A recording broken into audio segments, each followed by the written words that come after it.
Good evening, ladies and gentlemen. Welcome to this evening's live stream. We do have a special guest lined up later, but I will introduce her in a little while. As usual, I'll start with a little bit of news. There's quite a bit of news actually this week. A few family party things and a few other things that have been going on around Scotland as well. First thing to mention from a family party point of view, do put our annual conference date in your diaries, 13th of November. That's a Saturday. We're going to be up in or down in, depending on where you live, in Dunfermline. Again, it was a great venue last year. And then in the evening, again, we're having a dinner that's not part of the conference. We book that separately. But if you're interested in the dinner as well, that would be great to see you. We've got a slightly bigger venue for the dinner this time. We were chock-a-block last year. So tickets will be available very soon, but do put that date in your diary, 13th of November. That's our main annual event. I think it's every time we've had a conference, it's been brilliant. People have been very enthusiastic about them, really enjoyed them, been inspired and motivated. So put that date in your diary.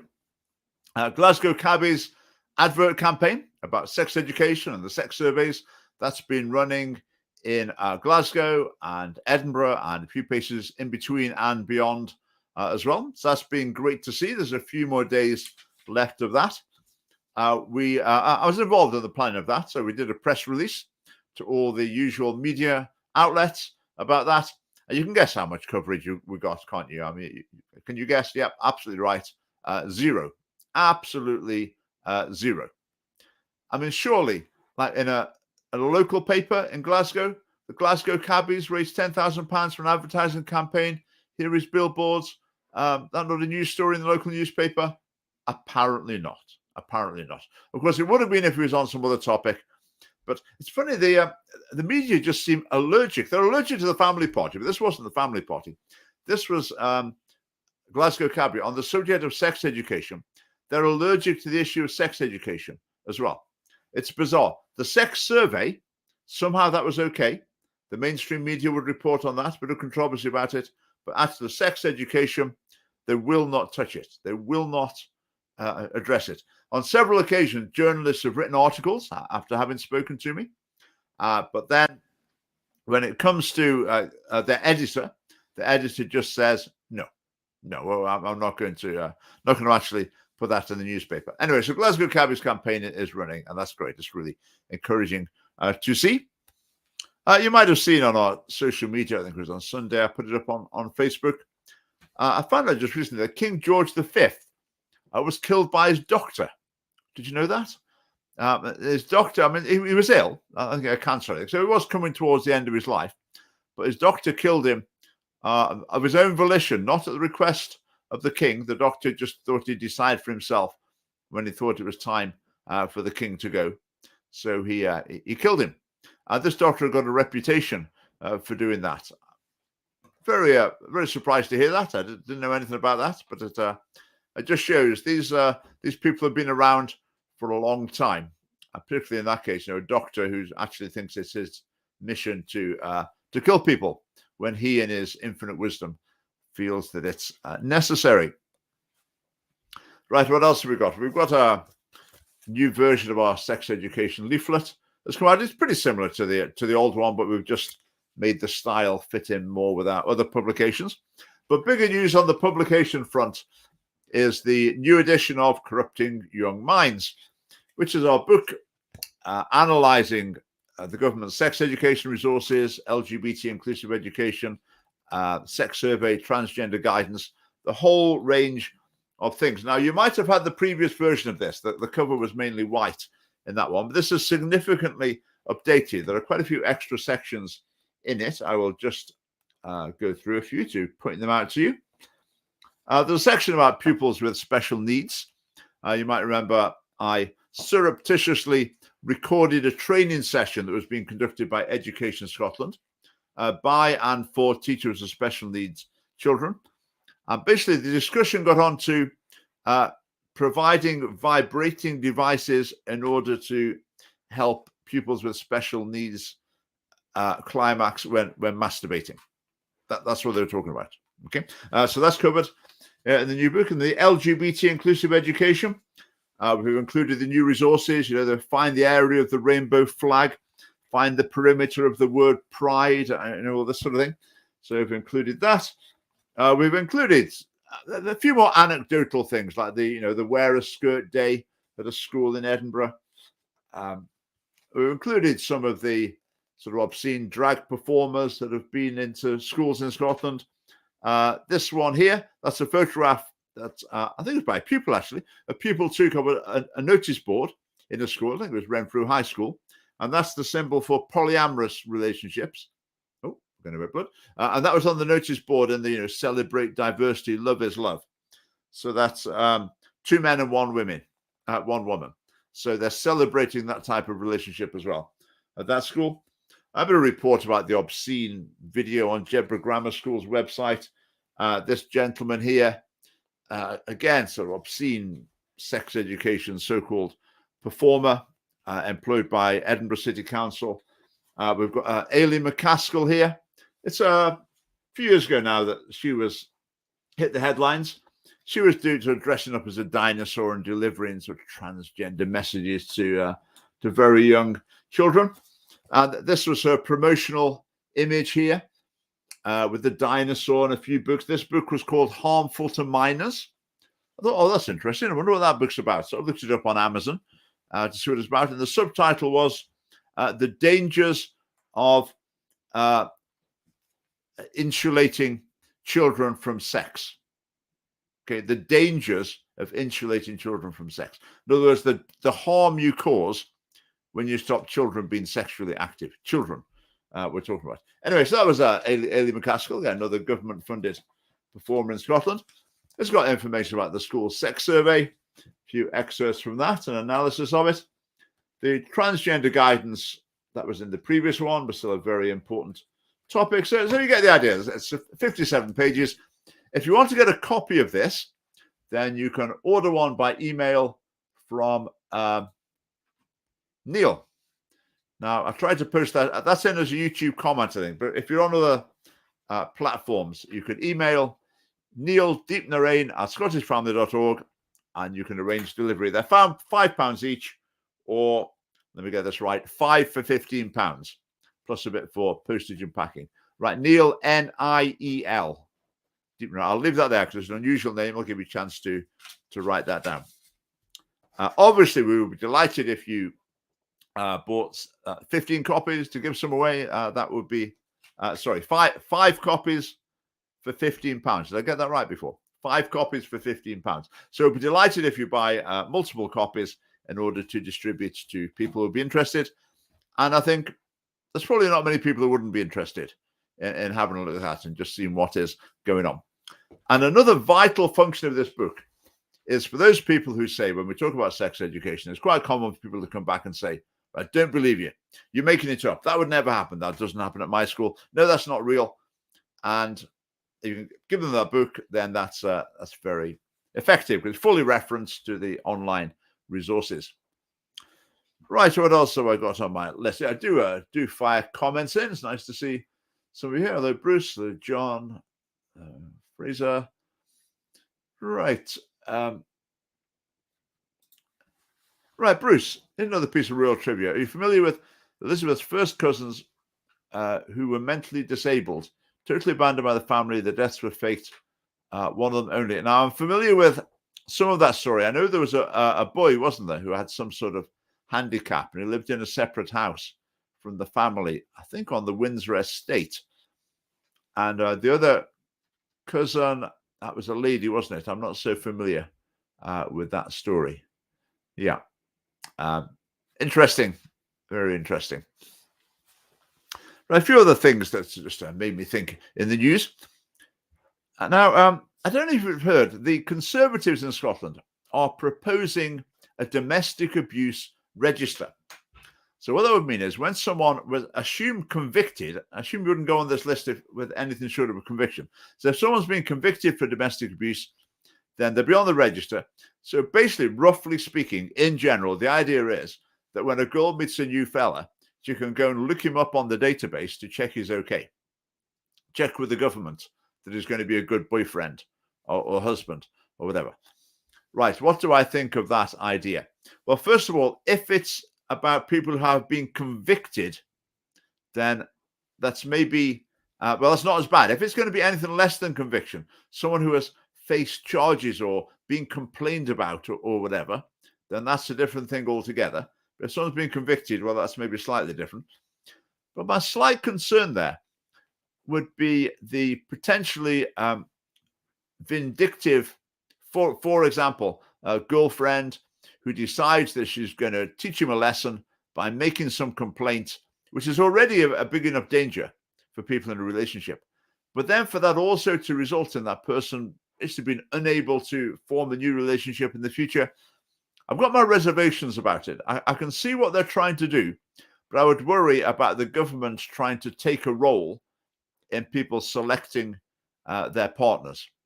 I think it can go wrong in so many ways, and let's wait and see. Okay. Right. So, Karen, I would imagine you're talking about the sex education issue. Many parents don't care. It's fascinating, isn't it? We often find that the grandparent generation, with regard to sex education, are up in arms, are horrified, and just think, what on earth is going on? The world's going crazy. However, can this be being taught to my grandchildren? The parent generation, they're more likely to be, that's maybe a bit much. Yeah, I'm not so keen. I don't think that's really necessary. But they're not absolutely fuming, and they're not thinking it's like beyond the pale. I suppose as society has shifted in the wrong direction, then the gap between the parents' values and the values of the government basically has become smaller. Having said that, there are huge numbers of parents who are extremely concerned. I put something on Facebook today. I think it's going to be published in a couple of days. A mother giving an account of what her daughter had been taught. So a lot of parents are very concerned. And I just hear so many stories of parents home educating their children, of churches running their home education collectives, little, in some cases, Christian schools, a bit about Muslim schools as well, and for this sort of reason. So there's a lot of parents who are very concerned, I think. Conference on the 12th. Okay, let me double check that. You're right. You're absolutely right. The conference is on the 12th of November. Right, John, thank you for embarrassing me with that area. The conference is on a Saturday, not a Sunday. Got to give out leaflets to parents to say not interested. Right, the times I've given them out in schools, which are not not a huge number of occasions, I found quite a lot of parents were very interested. This is primary schools, because parents only go to primary schools. So you're generally looking at younger parents there. I found a lot have been interested in it. Sometimes, as soon as they think it might be something political, as soon as they might think, so what you say, you criticizing the SNP? Well, yeah, we're criticizing the government. All right, don't care then. Oh, no, it's fine. It's all okay. Don't worry about it.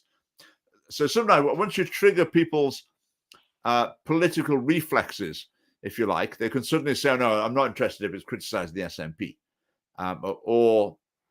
That's the main issue you face in Scotland. So sometimes you get that sort of response, but a lot are very concerned. Right, I'll look at the comments quickly. Children do need protecting. That's absolutely right. And the consequence of this, the report I'm publishing later on this week on Facebook said that the children had been disturbed by what they've been taught. And I heard another story as well of a child behaving in a way that was really quite shocking to their parents. And they said to the child, what on earth are you doing? Oh, well, it's what we were learning about in school. That's happening. Right, Lorna, grandparent mother bringing up my grandson 2 minutes into the school, telling them my concerns. So school held a public meeting, and the young parents couldn't care less, banging my head against a brick wall. Well, yeah, that may be the case sometimes. I think with this issue, though, sometimes we frame it as, parents are concerned, which is a very valid way of framing it. But that's ultimately not the issue. The issue is children are being corrupted, and their life prospects are being damaged by bad advice that they've been given. So it doesn't matter whether you're a parent, grandparents, no children at all. It doesn't matter what your family status is. That's an issue about the well-being of people, society, young people, but young people grow into older people, and that's when these things come home to roost. So it should be an issue that concerns all of us, regardless of our current family situation. All right, Charles, probably we've lost the philosophical basis of society that used to be Christianity. I think that's very true. I think with regard to most family party policies, adherents of other religions would share our values, would share the sort of core moral values. But in Britain, the particular problem has been the decay of Christian values. But those values are present among people of many faiths and also people without religious faith as well. There are a good number of social conservatives who aren't actually religious. Right. Someone saying they're getting the new book. That's great. Right. Is there an equivalent to the Scottish Family Party in England I could support? We're often asked that. And the answer is when there's a group of people or a person with the time and energy and commitments to get it going, then we'd be very happy to support an English family party. I mean, I'll just go. We've had inquiries from other places. On 2 occasions, we've had people who are interested in starting a Welsh family party, but it didn't come to anything. We've had discussions about a London family party. That didn't come to anything. We've also, there's been discussions about a Manchester family party as well, but they haven't amounted to anything as yet. But we shall see. We shall see. I would imagine when the time comes for the family party to become more prominent in Scotland, we've got people elected. I think at that point, the attention to us from the rest of Britain, I think, would be much stronger, and I think that could well be the time when people are saying, right, we want to do this too. So I think we've got to be the trailblazers first, and as we become more and more successful, I think it will happen in other parts of Britain as well. Right. It's Karen there. Just look at that. I mean, some children in particular with various special needs, I think, can be particularly vulnerable to messages that they receive in school. Right. So I was just mentioning the book. Just to say, in terms of education, I'm going to make a couple of videos before too long. This has been on my list for a long time about what they're teaching children about race in school as well, because that is very, very controversial as well. They're basically being indoctrinated into an extreme left-wing, divisive, sort of racial conflict mindset, which I think is extremely destructive.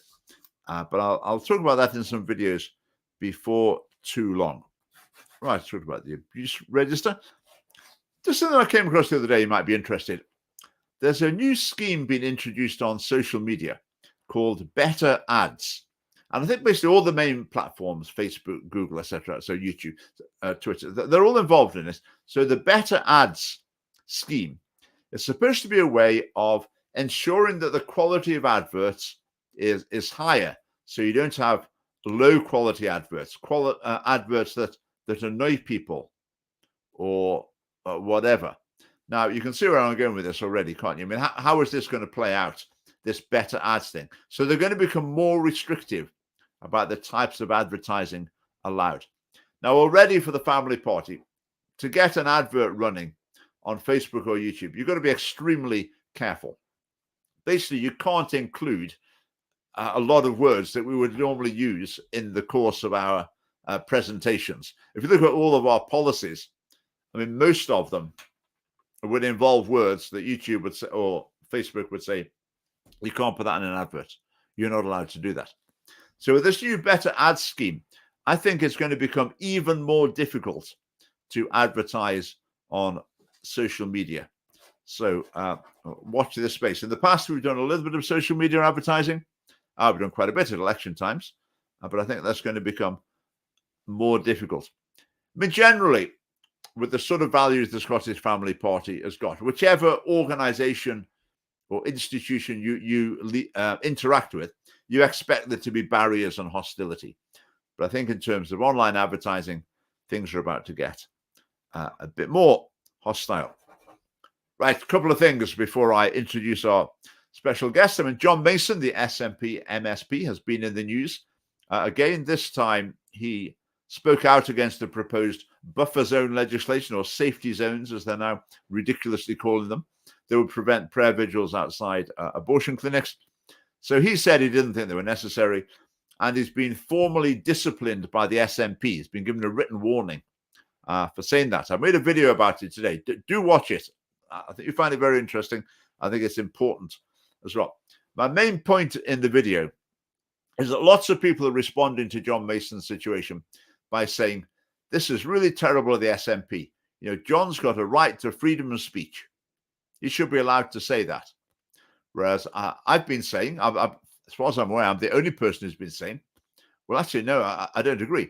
If you're in a political party that says we're pro-abortion, we're pro-buffer zones, and also our rules are that you're not allowed to criticize our policies, right? Now, John knows that's the situation in the SNP, and on that basis, he didn't join the SNP on that basis, but he remains a member of the SNP, even though they're the rules and they're the policies. So in that situation, can you really complain that the party doesn't let you contradict its policies when the rule is that you're not allowed to? I'm not sure you can complain. I said it'd be like if you're a conservative MSP and you said, actually, I've decided Scottish independence is a great idea. What do you think the Conservative Party would say? Would they say, oh, that's fine, freedom of speech. If you want to be an independent supporting Conservative, that's fine by us. Of course they wouldn't. They'd say, no, we're the Conservative Party. We're a unionist party. You can't say that. And that's what's happening to John. The SNP is a pro-abortion party, and they're a pro-buffer zone party. And so, you know, when someone contradicts their policies, their representative, they're perfectly within their rights to say, you can't say that. You know, as a representative of our party, you can't say it. So as far as I'm concerned, it's not a freedom of speech issue. It's a being in the wrong political party issue. And I would just urge people to join a political party that will be supportive of their values, not join a political party in order to fight against the values of that political party. So, right, that's that. I mean, just to finish with John, obviously, I mean, he's the most outspoken MSP, is the only pro-life MSP in the Parliament. Others might have secret pro-life views, but he's the only one who sort of promotes the issue. So, I mean, John, in my humble opinion, is far and away the best MSP in terms of talking about these controversial topics. But just the only place I disagree with him is he's in the SNP. So at election time, his message to the public is you should vote for the SNP, which obviously we don't agree with. MSPs are supposed to represent constituents, not just the party.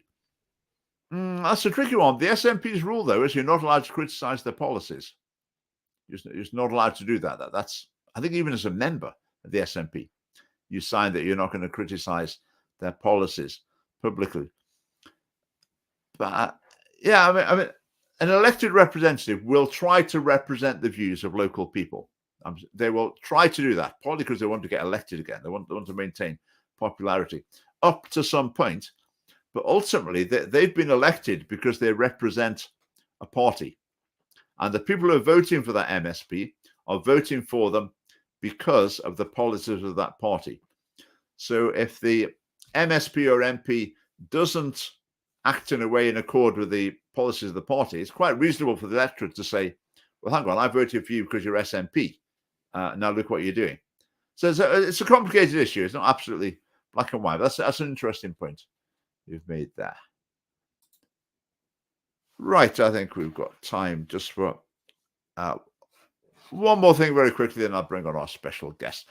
Now, we've been working on our policy documents recently. We'll maybe publish something soon after the conference. We'll probably vote on some new policies at the conference, then publish them soon after the conference on the 12th of November. Now, one of our policies about school is that we think sometimes pupils need punishing. You know, you do something wrong, you deserve to be punished. Now, that's completely out of fashion in Scottish schools at the moment. The idea that a pupil does something wrong and therefore deserves a punishment, that's just completely alien to them. It's more they've made a mistake and they need educating, or there's something in the background that led them to behave in this way, or they didn't actually understand that punching people in the face, that people don't like them that being done to them. So there's all sorts of that. They'll approach it from any angle apart from that pupil did something wrong. Because they've done something wrong, they deserve to be punished. They shouldn't get away with it. There should be some sort of punishment. But in our policies, we say sometimes punishment is necessary. I think teachers should be free to apply punishments as necessary. I don't know, whatever, detention or some sort of written work or extra jobs or whatever, or missing some other activity. Now, quite often people say, "Oh, do you really need to use the word punishment?"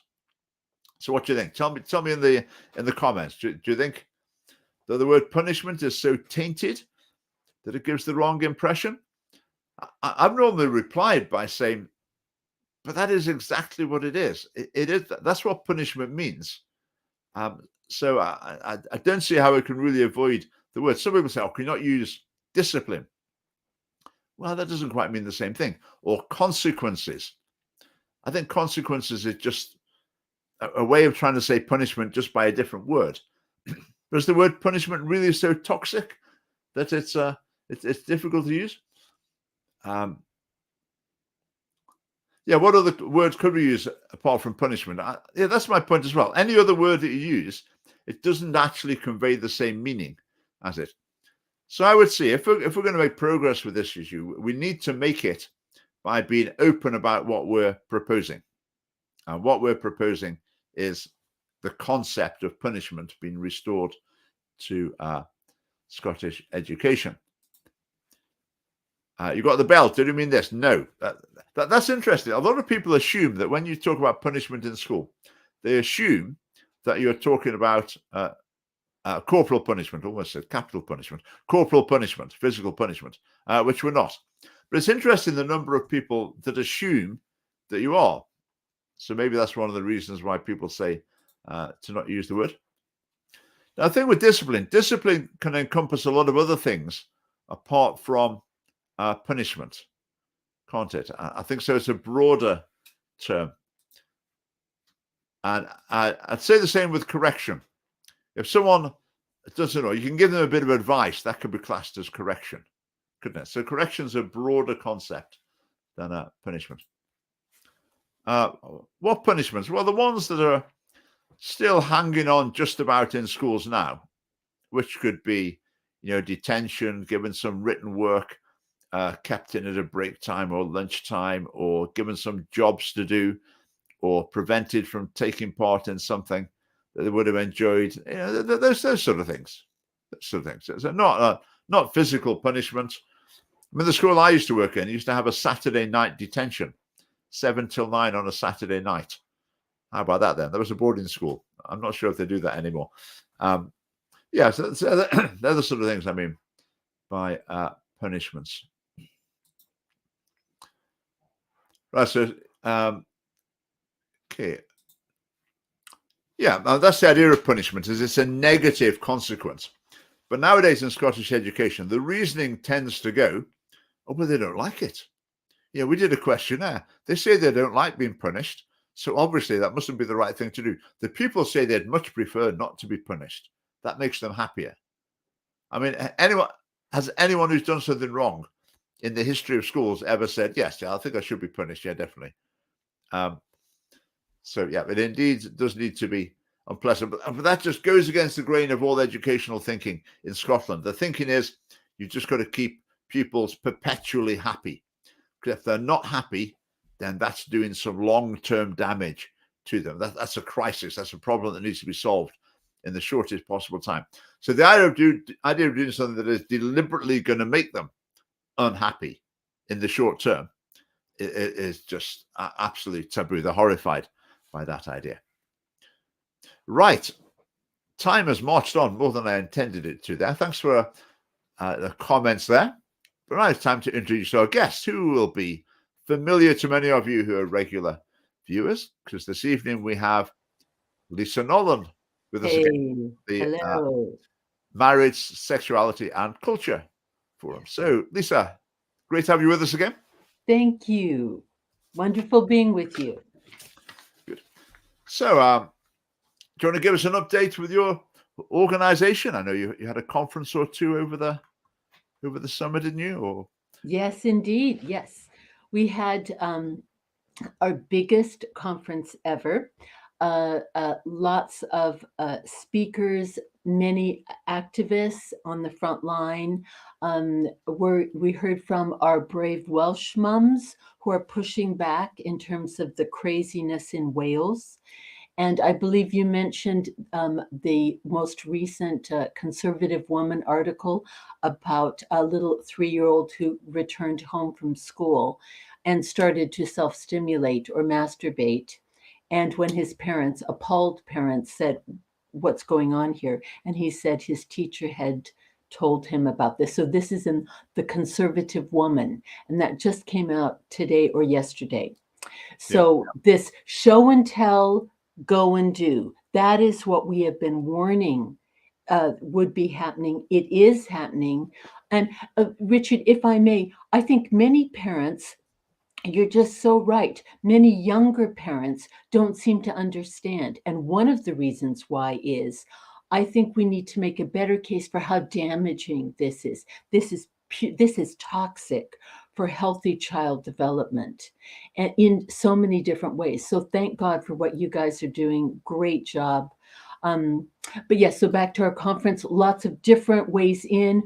We partner with Christians, non-Christians. We have wonderful Muslim colleagues.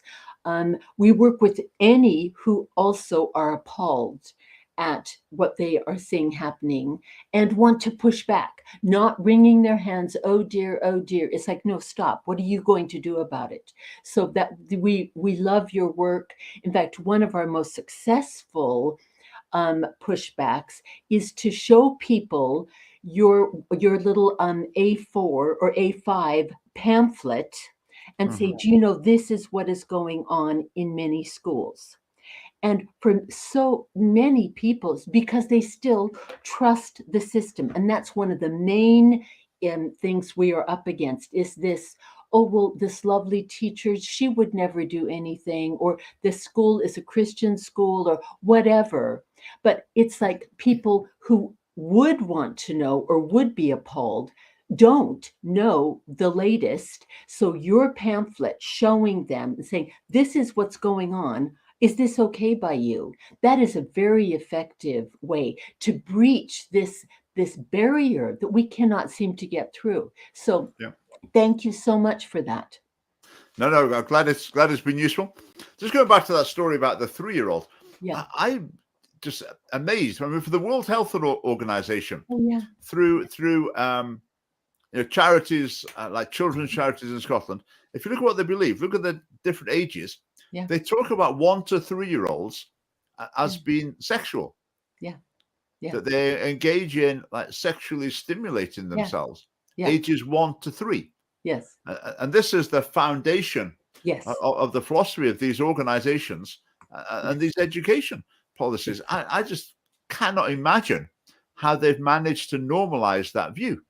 Oh, it's easy. It's for pure Kinsey. Kinsey is the one who taught children are sexual from the womb to the tomb.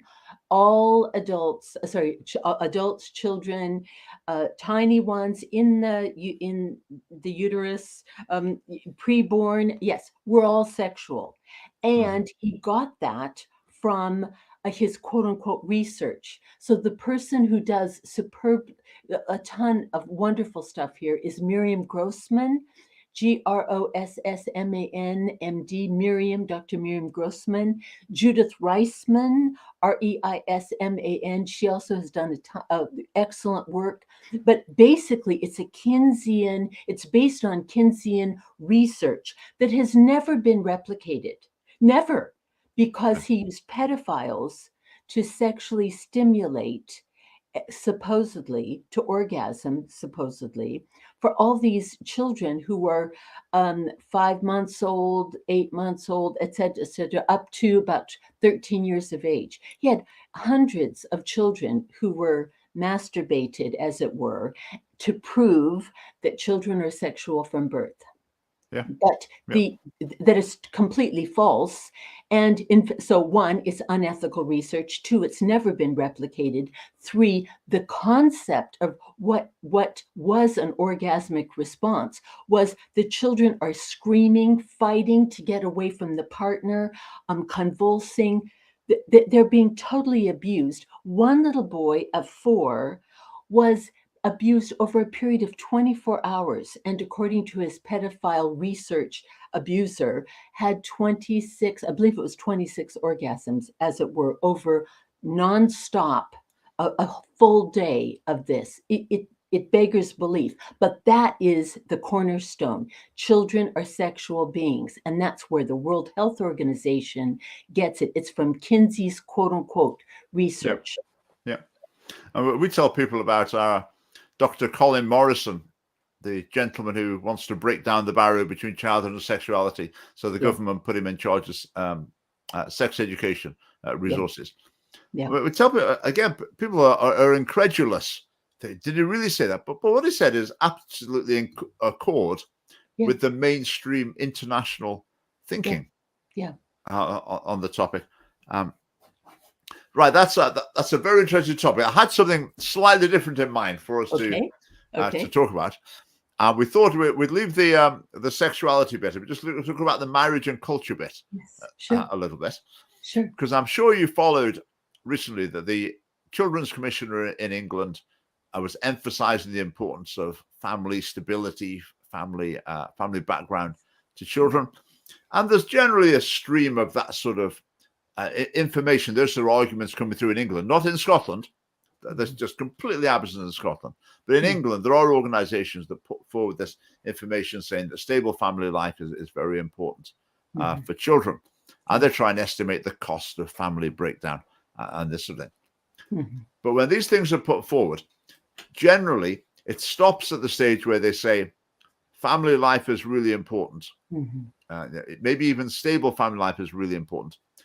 But then they won't go on to explain the best way to achieve stable family life, which obviously would be promoting marriage.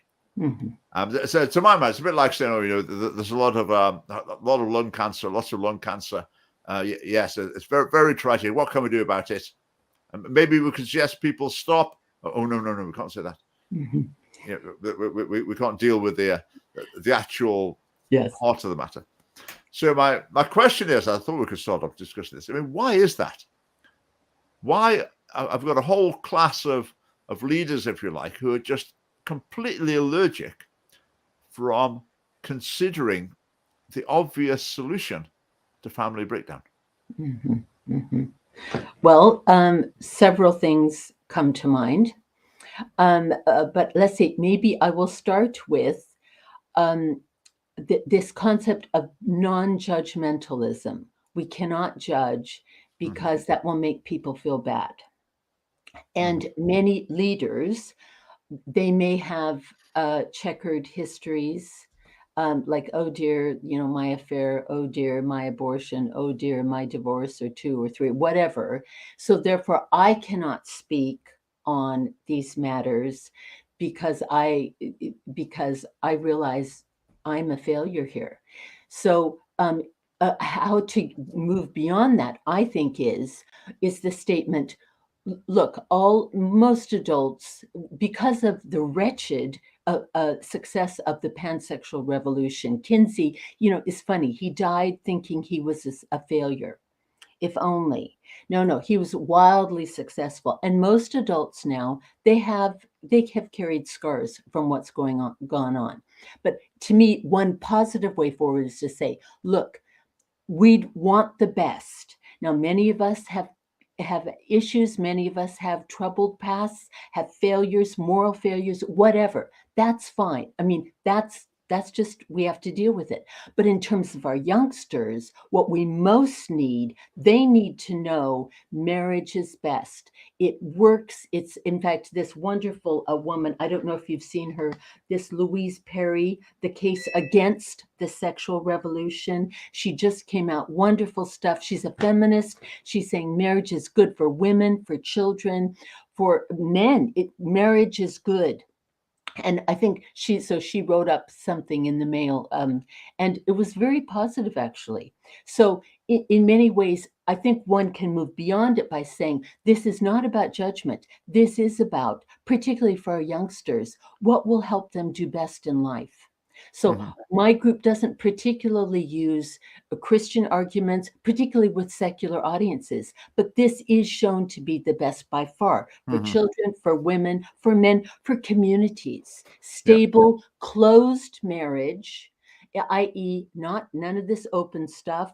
We tried open with the O'Neills in the 70s, and it's so funny. Basically, this wonderful, we are liberating marriage. Won't this be amazing? Well, Nina O'Neill tracked this open marriage 20 or so years later, and almost no one who had put her theories into practice was still married. So no, this is not a good way to have long-term, permanent, good marriage. So I think judgmentalism is one reason, but the other reason is, I think, because so many of us know people who've been broken, and so what to say to them?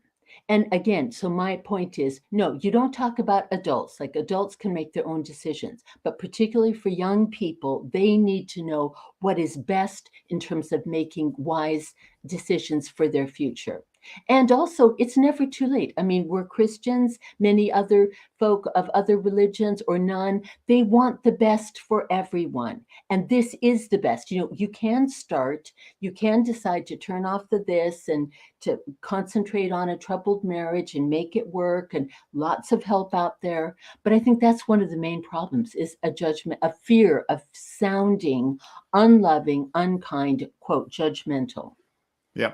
I had a very memorable exchange. I think it was an SNP councillor once. I was saying, the ideal for children is to be brought up by their mum and dad. Yeah. Married. That's the ideal. And he came back really angry and said, being a single parent's really hard. I said, yeah, I know that's the point. Yeah, it's really hard. So I don't want the people to have a situation where they're really, really hard. I would like as many people as possible to be in a situation where it's actually easier. Yeah. Do you agree with that? Yes. But to him, that was just the obvious response, is that you're somehow criticizing groups of people rather than recommending what's best.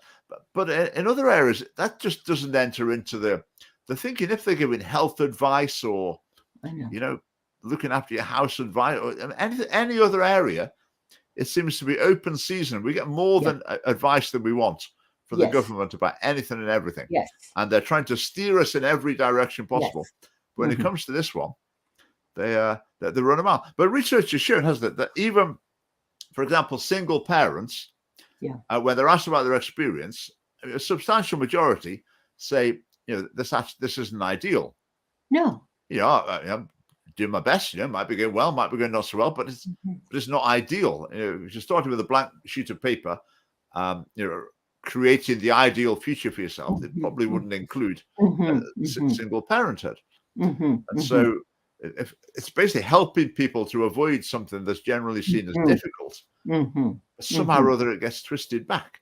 It's interesting what you're saying about the personal experience and personal background of politicians. I hadn't really thought about that so much. I mean, with the Boris Johnson, it's really obvious, isn't it? But probably within any cabinet, there'll be checkered histories. People who've done things that, well, they might not regret them, but they might not have been the right thing to do. So that might well be a very significant factor. Yep.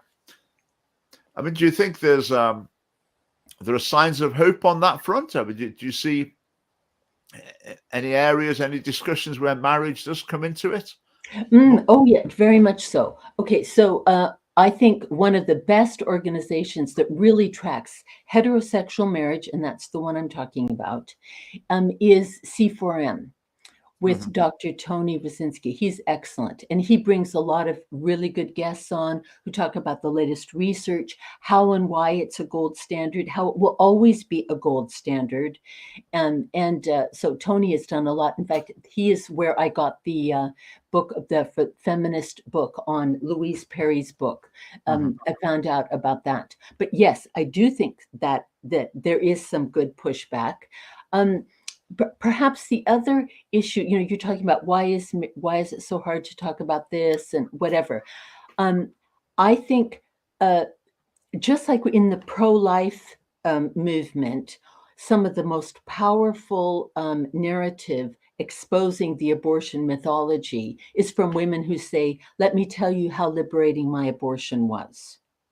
I want to tell you what it actually was involved with my abortion. And see, the other side cannot counter that. It's like, oh, oh, wow, we're really on the back foot here. And in many ways, so they are coming forward, excellent, different kinds of fronts in terms of pro-life, very exciting stuff.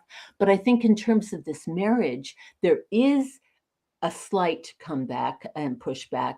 But I think what we need to hear more is from a happily married couples, like, well, what made it work for you? Why is your marriage 40 years now so much better than when you first got married? Because see, it's an invisible thing. The marriage itself grows even as you grow. And also I think that sure, there are some good marital organizations, and God bless all the good ones. But I think one of the main problems is this idea of marriage light, because for many people, they've been in a quote marriage, but in fact, they never really were married. Because what real marriage means is all of the one connects to all of the other, and that's it. Until you're dead, you stay married. And why that is so important is it actually allows all sorts of amazing bonding, growing together that could never happen if in your mind or his mind there's a divorce option. Like, oh, well, if it doesn't work, I can always, move on, we all move on, etc. Well, the truth is they never had that was never marriage. So they never knew what they missed. That this marriage light is a total counterfeit, because true marriage really means you're in it for the long haul. And psychologically, then what that does is all sorts of things can come to the fore that could never happen if you knew, or he knows, or he thought there's a back door, there's an exit. So I think what I'm saying is, yes, there is good stuff coming out, but I think people who are pro-marriage need to be far more verbal and say, look, this is so much better than cohabiting. It's so much better than marriage light. It's you have one person that you can be totally real with, and you both know it doesn't matter. You're in there for the long haul, and and you grow something unique. No one else's marriage is like yours. So I think there could be far more work on a positive marital narrative than presently, but at least there is some pushing back. So that's something. Yeah, the change in relationship you're saying about, like, the commitment, so that the person's mindset goes from, all right, I better be on my best behavior, otherwise they might go. I better not bring up that really difficult issue, because that might be the end of it. So it completely changes. The book you mentioned, I've got it here. Actually, I'm reading it. Louise Perry's book, The Case Against the Sexual Revolution. I'm actually finding it a bit irritating reading it. And I'll tell you what I'm finding irritating is, it's got quite a bit of attention. It's probably sold a good number of them, made quite a bit of money out of it. But she's just saying what people have known for thousands and thousands of years. But she's presented it as someone from a different background. Yes. As though it's like revolutionary discoveries. That this is really amazing what she discovered. But page after page, you just think, Yep. That's traditional moral teaching. Yeah, we already knew that. That's what Yes. people have known for centuries. I'm not quite sure where she's going to end up in her conclusion, but everything she says is right. It's as though she's worked it out from first principles. She's presenting Yes. it as though it's discovery. Whereas I'm Yes. sure that people are watching. If any of you read it, you'd just be thinking, "Yeah, you've only just realised that." I mean, that's what would be the. But I think with a lot of things, something like marriage, it has to exist as a social institution, doesn't it? You can't rely entirely on every person learning the principles, assessing the philosophy of it. It's not feasible. It needs to be a social institution. Yeah. So there are people who understand it and why it works, Yeah. and they do their best to explain it to other people. They teach Yeah. that in schools. But on the other hand, there's going to be some people who are just going to go with the flow, go with majority, do what it seems like everyone else is doing. Yeah. And so for those people, it needs to function as a social institution. And that's where in the past you have like stigma and taboo come to play a part in it. Now, they're not particularly popular words. So for some people, if it like being an unmarried couple living together, if that was stigmatized, people look down on you, that would be a reason that some people might think, oh, wait, let's not do that. We better do things properly, even if they don't understand it. So obviously, ideally, you would like everyone to fully understand the principles and rationale for marriage and think, yep, that's the right decision for me. Maybe I think it's a morally right decision as well. But failing that, do you think sort of stigma and taboo can play a positive role as well? Oh, totally. Totally. I think the only thing is there's always a way back. So I'm a Christian, but even for those who aren't, there's always hope. There's always a way forward. There's never stop. You've committed the unpardonable, get out. No. There's always a way forward. You acknowledge what you've done. This is wrong. You in Christian terminology, you repent, you say you're sorry, or you just simply admit this was wrong. I should never have done this. And then you can, I'm sorry. This was wrong. Even if you're not a religious person, it's like, this was wrong. You admit it to yourself, maybe to those around you, and then you can move on positively. I think this basis in reality, what is best for people, what is best for men, women, children, communities. See, this is what Louise is kind of starting to get at. And she actually has quite positive views of stigma, because saying stigma warns you against doing so damaging things. Now, before I forget, if I may, I will mention another book here. I don't know if you've seen this, Hooked, I haven't The seen Brain that. Science on How Casual Sex Affects Human Development. This is Joe Michelini Jr. and Frida Bush Jr. They're both MDs. Fabulous stuff on actually what happens in an orgasm, why it's a big deal. See, for Kinsey, for sex was a little deal. It was all over. Whereas where I'm coming from, no, sex is a big deal. It alters your brains, etc., etc. And you pay. See, that's the bottom line. You pay. Sex is never, ever free. There's free love. It's not free. But this is explaining the latest brain science and neurological developments, like what we now know. So it's very helpful, particularly for youngsters, but also for older people too. So basically, the deal is sex is glue, whether you know it or want it to be or not. So I think that sort of thing is good in terms of pushback. I've had a few conversations with people trying to explain that to them. I had it a few times when I was teaching. I would try and explain that concept. That it's a relational glue, that it has a bonding effect. And that bonding effect is the most powerful when someone has sex for the first time as well. So explain all that. And the usual response is, don't believe it. That's just not. And the other interesting thing is that people obviously nowadays, you go to the internet and try and do a search, and it's actually not that clear to find that on the internet, even though it is absolutely backed up by rock solid evidence. It doesn't come through easily in an internet search. But this is a question I've mulled over for quite a few years, just come to my mind again. So if we're looking at, let's say someone is convinced that they think, for example, not having sex with someone until they get married is the best thing to do. It's the wisest thing to do. And there also might be some social stigma in not following that as well. But they don't actually think it's wrong. It's not got a moral aspect to it. Now, my question is it ever going to be sufficient to have like the social tradition and the rationale, but without the moral aspect? Would the other two be enough to guide people's behavior, or are the temptations too powerful?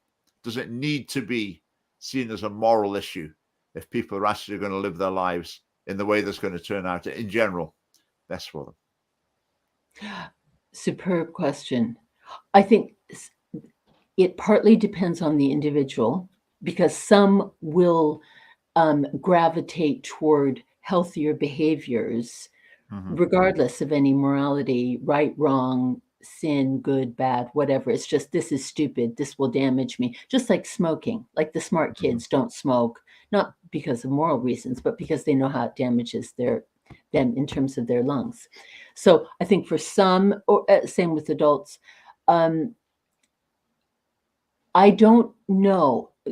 Is my honest answer. I think it depends on the person, but I don't know. I think for some people, they do need the good, bad, right, wrong, evil and good. They need that paradigm in order to be good, as it were. Whereas I think others would just go, no, that this will muck me up. I'm not going to do it. I don't particularly feel strong either way, but no, I'm not going to go down that other path because I know it's a unwise choice. Yeah. I mean, it could be the fact that in a society that has a moral culture around these issues will be healthier because it provides an additional reason for people to behave in a certain way. But that's that's an interesting question. I'll keep mulling that one over. Let's have a look at a few comments just as we're finishing.